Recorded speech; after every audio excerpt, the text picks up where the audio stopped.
You're listening to Cards to the Moon, a podcast about trading cards from both a collector and investor perspective.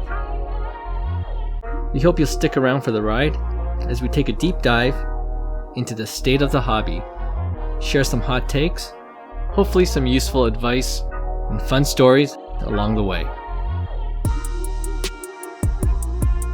Hey guys, welcome back to another Friday edition of Cards to the Moon. My name is Clark from 5cardguys.com. You can also find me on social media at 5cardguys, all one word, on Instagram, YouTube, and on Facebook. I'll include all the links in the show notes below. And it's another solo intro from me today, but I do have a special guest interview who comes from across the Atlantic Ocean, so stay tuned for that interview. I'll play it in just a minute, but I just want to give you guys a heads up about a marathon podcast episode coming out this coming Tuesday with my co-hosts Will and Roy. And one of the things we talked about is the fact that we'll be setting up at the upcoming Sport Card Expo in Toronto from April 30th to May the 3rd. So if you're in the greater Toronto area, please come and visit us. But here's the thing.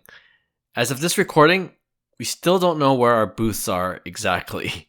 But as soon as we do, we'll let you guys know on social media. Again, at 5cardguys. That's FIVECARDGUYS.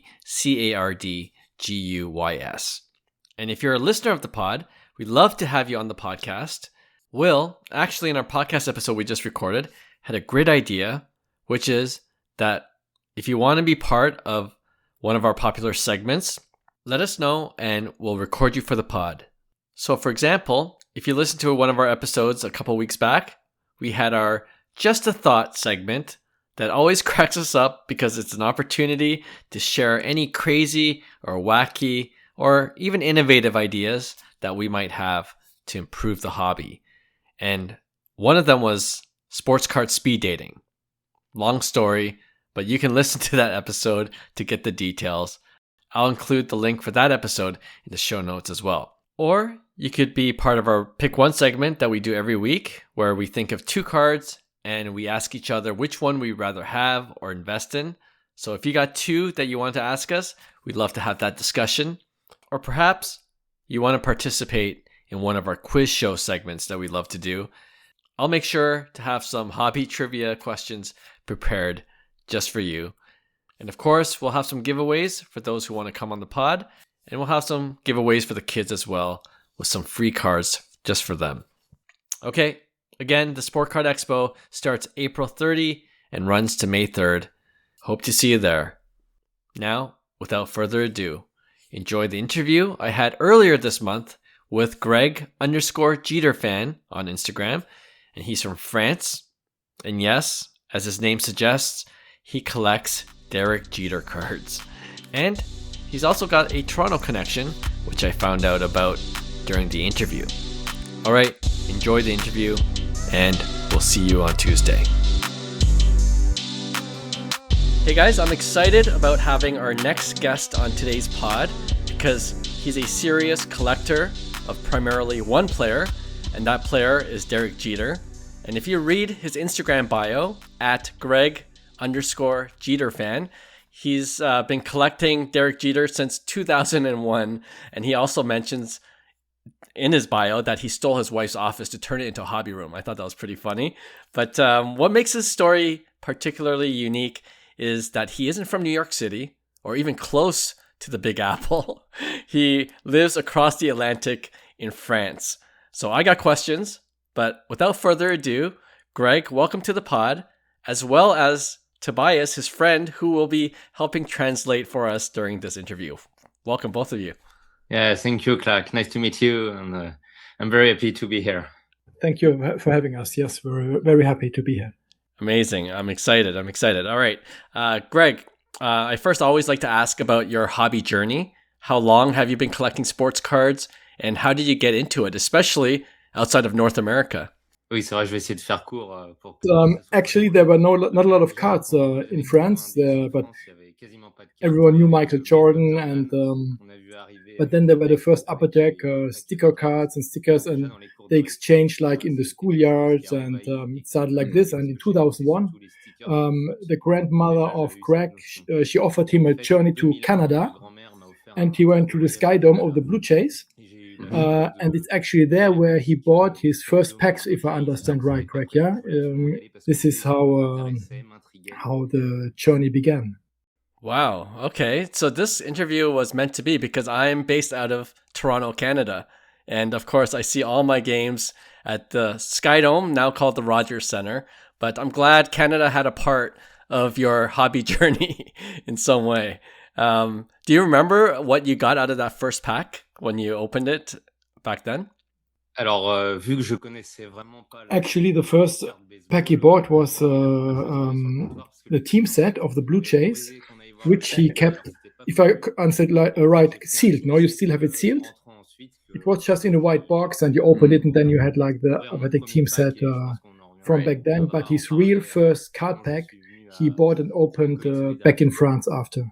Oh, okay. Interesting. And I wanted to ask you about that. Did you, in France, have any friends who also collected baseball cards? And where would you be able to go buy these cards? So here in North America, US or Canada, we had a lot of card shops around, so that was easy to buy. But I'm wondering if it was similar in France or if it was a lot harder to find baseball cards. Non, c'est vrai qu'aujourd'hui, c'est totalement différent. Ce qu'avec Internet. Today, of course, there are many more collectors here, but back in the days in 2001, Greg actually felt like the only one, like the only baseball collector, because internet just started and it was not so easy to get the cards like it is today. And he met one guy who was a hobby collector from Slapshot magazine, who was publishing the magazine, and he got some cards for Greg when he traveled to the United States. And then Greg subscribed himself to some forums, like now these days you have like the Blowout Card Forum, but back in the days it was like BTC, or then ordered these cards from Sports Card Central, for example, like the hobby boxes. And so like in Caen and in Rennes, it's two like cities in Normandy, Brittany. There were two shops back in the day, so it didn't only sell stamps, but also some card packs. And it's where his grandmothers are from. So he was offered or was able to buy his first cards like in these two shops, which was pretty amazing back in those days. I'm sure. Yeah. I think we take a lot of it for granted here in this side of the ocean that we had so many cards readily available. But yeah, that's an amazing story. And you're right. I think we first kind of had a conversation over Instagram because my family, we went on vacation to France in last May. It was mostly south of France, but we stopped at Paris, of course, for 4 days. And of course, I found out there was a card show. And I think we were probably in the same card show at that time. And then I think I mentioned that there was a lot of F1, there's a lot of soccer, of course. And then you messaged me, I don't know if you remember, saying, oh, you wish you hadn't known that I was there, because I was very much a baseball card collector and we could have at least had a conversation. But now I've seen it, like the card show community and sports card community in general in France and Paris in particular seems to be growing a lot. Is that the case? Do you find that these days you have a lot more people to collect with, to trade with? Oui, déjà dans tous les sports, on a vu. Yeah, it's true. Greg says that with COVID, with the lockdown and everything exploded. There were new collectors entering the market. There were old collectors coming back that were maybe collecting when they were younger. And so, of course, the community grew, and I know it too, as I'm a basketball card collector. So we saw it in all of the sports. And but Greg said that before he was able like to make much more trades with the forums and stuff with other people, but the mentality maybe changed. Today it's more about selling, it's less about trading, because it gets much more difficult now to find an agreement and to satisfy all of the parties, So the mentality changed, but the hobby in general grew a lot. Yes, I agree. Yeah, a lot more buying and selling. And a lot of the trades happen at trade nights at these big card shows. So I'll be at the National. I don't know if you're coming to the National to Chicago this summer, but I'm looking forward to the trade nights in particular because I still love to trade. That's part of the fun, being part of the hobby, right? So are you going to just curious? Will you be at the National this summer in Chicago? C'est vrai que Chicago, Chicago National, it's a show that is maybe 15, 20 times bigger than the local card show in Paris. And it's always something special. And it's also there where Greg, his dream came true, his collecting dream, to meet his idol, Derek Jeter, in person, to have the time to talk to him, to exchange. And this was, I think, a unique moment that very few collectors will be able to do. And of course, he would like to go back because he also appreciates like the trade nights and just the feeling being with other collectors and exchanging. But maybe this year he won't be able to come, but who knows? Maybe in the near future. Yeah, absolutely. Well, next time you are, it'd be great to meet in person. I love meeting a lot of our past guests. We meet online initially, but then at these card shows, whether it's at Fanatics Fest in New York City or of course the National in Chicago, it's always great to actually meet in person. So love to have the opportunity with you one day. And that being said, I know for us in Toronto, it's only an hour and a half flight. For you guys, a lot longer. So I understand the difficulty in coming across to the National. But you mentioned you met Derek Jeter, and I'm sure that was a once in a lifetime kind of experience for you. Before we get into that experience, how did you specifically get into collecting mostly Derek Jeter cards? I'm really curious about that. Alors, en fait, c'est marrant parce que chaque... Actually, a lot of hobby anecdotes are linked directly to Greg's family. Either his grandparents, his mother, or in this case, his sister. Because back in the days, there was a big, like, let's say, flea market in Rennes, and there was a manga shop that closed its doors, that they finished business, and so they were selling the rest of their cards or packs in the streets. And his sister brought him a pack of 99 2000, it's only 99, I think. In baseball, it's only 1 year, 99 finest. And he opened the pack and he pulled Derek Jeter Sterling. And from this moment on, he just loved the card, and he knew Derek Jeter. He saw images of him, and from this on, his collection started of Derek Jeter. Yes. Oh, amazing! It's just a lot of happenstance, and I mean, that's a great player to collect. The captain, of course. Even as a Toronto Blue Jay fan, I have to give respect to Derek Jeter, our arch enemy as a New York Yankee, but still a great player, of course. I'm wondering, since that time when you pulled it out of Topps Finest, how many Jeter cards do you have right now? Have you lost count, or do you know a rough estimate of how many Derek Jeter cards you have in your collection? Oui, alors c'est vrai que le listing. Actually, Greg is using the Beckett listing of the checklist and trading card database, because sometimes you have several cards that are not listed, either one or the other.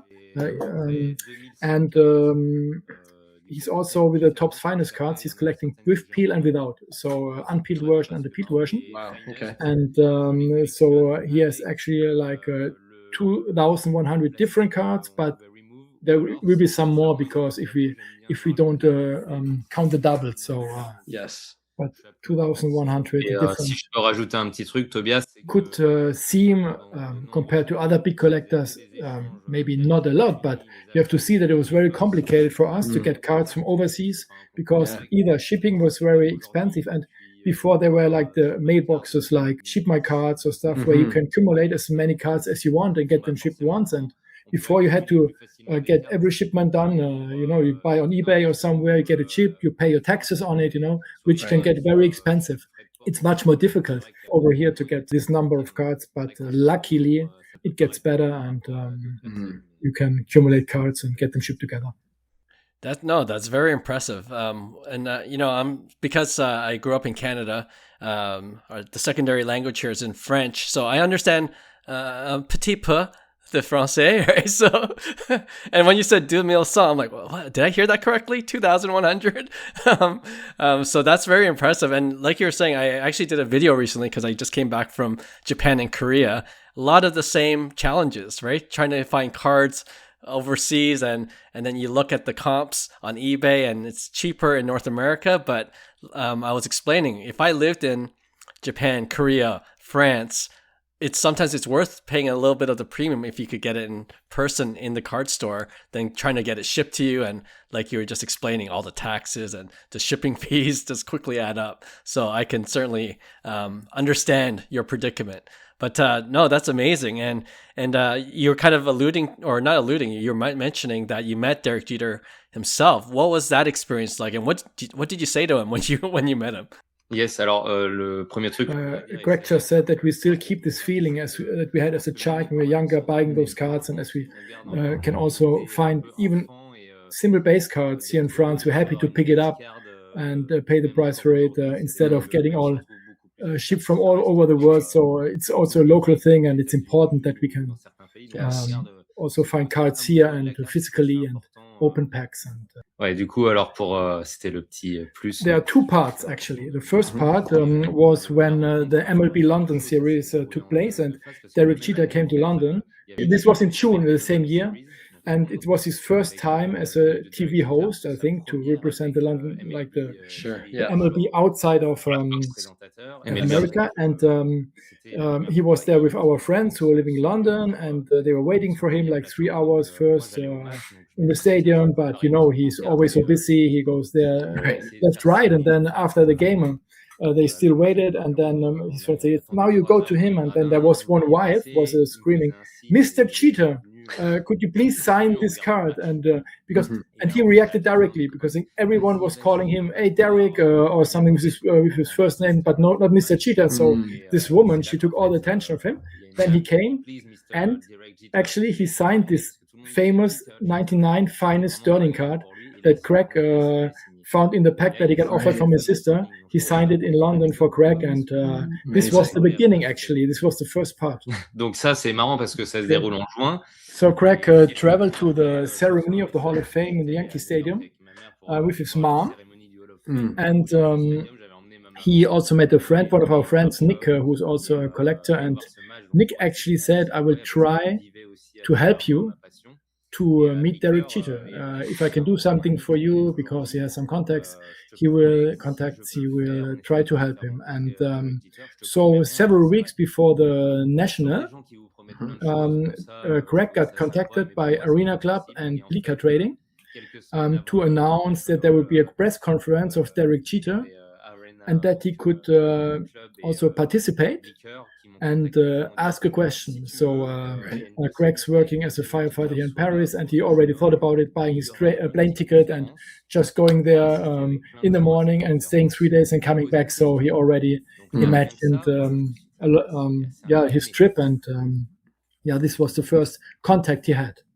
Et donc, je suis arrivé le premier soir à Chicago. Et Craig arrived the evening before the show in Chicago, and he was texting to Chess from Arena Club when he will get his tickets, his permission. So she said, "Just be here next morning, like at 9 o'clock." And then he arrived, and he already recognized some hobby influencers that maybe he knew them, but maybe they didn't know him.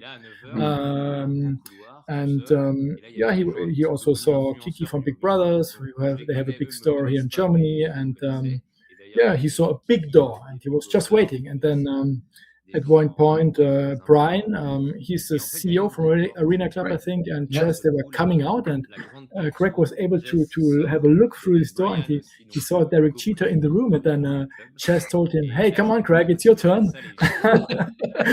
Wow, okay. And he was already completely, was crazy. He went into the room, and then there was only Derek Jeter, and he was able to talk to him, like, 10 minutes exchange, even give him a present he brought from France, and so you can imagine that this was a pretty one of the craziest moments.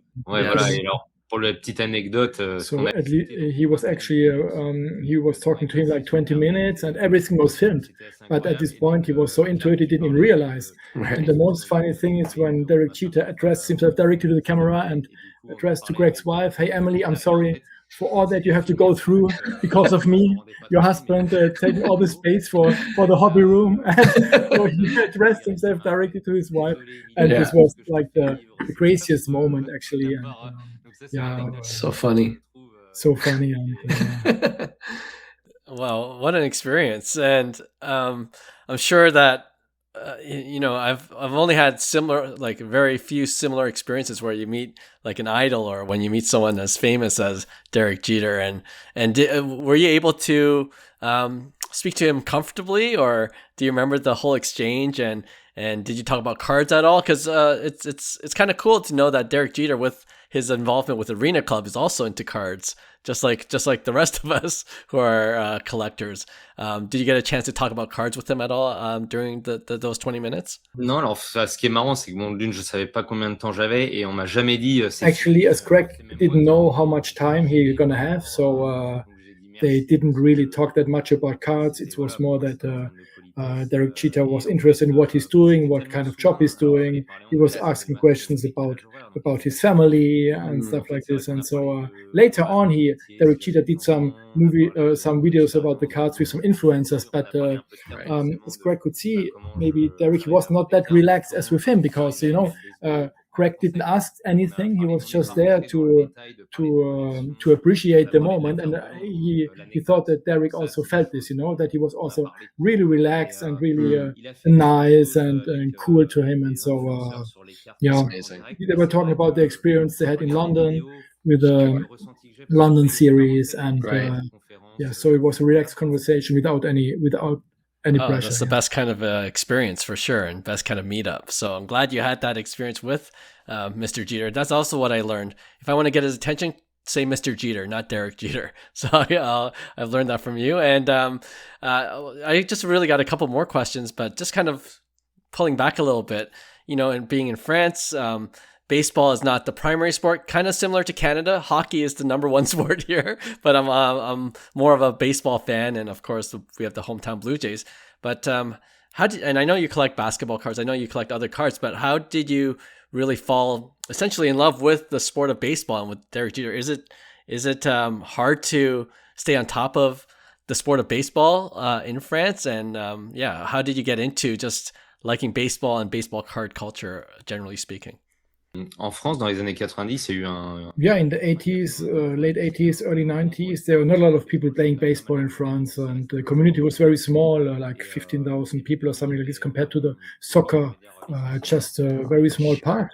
Yeah. But baseball was always present in television series, like or movies from America, and this is also that transported this culture to Europe or France. And once Greg was able to play baseball in school, and so he subscribed to the club of Rennes, which had which was like the French city of Rochester. I think they were like the Red Wings.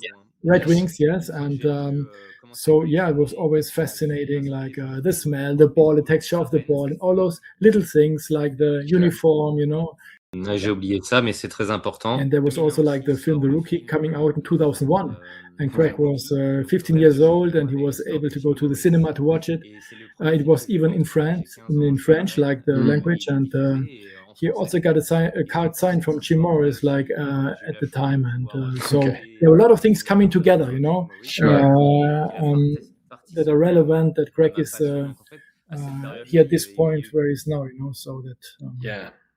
No, amazing. And I love hearing stories like that, because baseball and sports in general transcends culture, transcends languages. And now we're seeing the same thing with sports cards. Doesn't matter where you're from, we collect the same. And it's amazing that we can have this shared mutual interest in cardboard, essentially. So this is why I love doing podcasts with our guests, to connect in this special way. And before I ask you my last question, I have a Derek Jeter story, and it's not as personal as yours, but I don't think I shared this on the pod before. But when I got married 11 years ago now, what I gave as a gift to my groomsmen was a Derek Jeter rookie card. So a 1993 Topps. And I'm like, I'm into baseball cards. They know that I'm into baseball cards even back then. And I always check in once in a while with my groomsmen. I'm like, you still have the card, right? And they still do. So they haven't sold the 1993 Topps Derek Jeter card. So there's that Jeter connection I have. And one of the things I like to ask my guests at the very end is, if you have a card, and since we're talking about Derek Jeter, do you have a Derek Jeter card that you own that you would never sell, right? So if do you have one that's your favorite, absolute favorite, and you'll never sell? And I'm curious to hear the story why for you that would be the case. Je pense que vous savez déjà. Yeah, it's an easy question, and of course, it's the finest Sterling card from 1999 that he got signed in person in London. And even people were saying, "Why didn't you remove the P before you get it signed?" No, but he said he wanted to keep the P on. It's very special, and he even has a picture from or video when Derek Jeter signed the card. So this is you cannot even sell this. No, it's you shouldn't sell this. So this is of course. Because the story that is linked to this card is so much more than just a card. And so it's linked to Greg, to Derek Jeter, and to all his collection journey, because it was his first card. So, of course, this card will never quit his collection. Amazing. Greg, really appreciate your time. And Tobias, thank you so much for translating. I thought this went well. I didn't know how it was going to go before the interview, but it was an amazing experience, and I'm glad we're able to connect this way.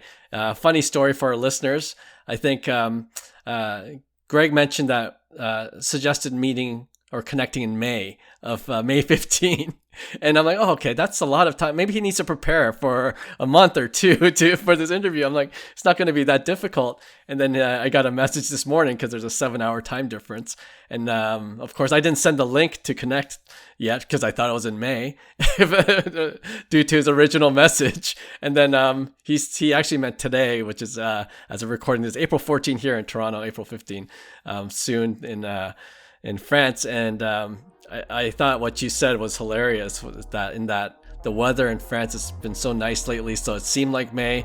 Meanwhile, here it's cold, so it doesn't seem like spring until maybe next month. So we don't lose track of our months as easily. But again, thank you so much, Greg, and Tobias. Again, thank you. You're welcome. It was a pleasure.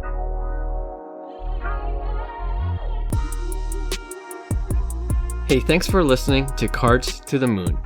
We'd really appreciate you subscribing to our podcast wherever you listen to your podcasts.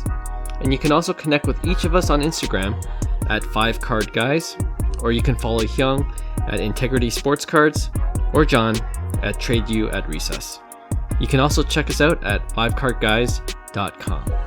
Thanks again, and hope to connect soon.